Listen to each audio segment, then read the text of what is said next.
वक़ालल मलअु मिन क़ौमि फ़िरऔन अतज़रु मूसा वक़ौमहु लियुफ़्सिदू फ़िल अर्ज़ि वयज़रक वआलिहतक क़ाल सनुक़त्तिलु अब्नाअहुम वनस्तहयी निसाअहुम वइन्ना फ़ौक़हुम क़ाहिरून क़ाल मूसा लिक़ौमिहि इस्तഈनू बिल्लाहि वस्बिरू इन्नल अर्ज़ लिल्लाहि यूरिथुहा मन यशाअ मिन इबादिहि वल्आक़िबतु लिल्मुत्तक़ीन क़ालू ऊज़ीना मिन क़ब्ल अन तअतियना वमिन बअद मा जि'तना क़ाल असा रब्बुकुम अन युहलिका अदुव्वकुम वयस्तख़लिफ़कुम फ़िल अर्ज़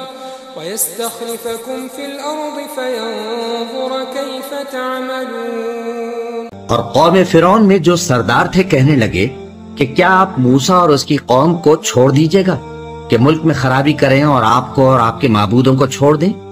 उसने कहा कि हम उनके लड़कों को तो कत्ल कर डालेंगे और लड़कियों को जिंदा रहने देंगे और बिलाशुबा हम उन पर गालिब हैं। मूसा ने अपनी कौम से कहा कि अल्लाह से मदद मांगो और साबित कदम रहो। जमीन तो अल्लाह की है, वो अपने बंदों में से जिसे चाहता है उसका मालिक बनाता है और अंजाम तो परहेजगारों ही का भला होता है।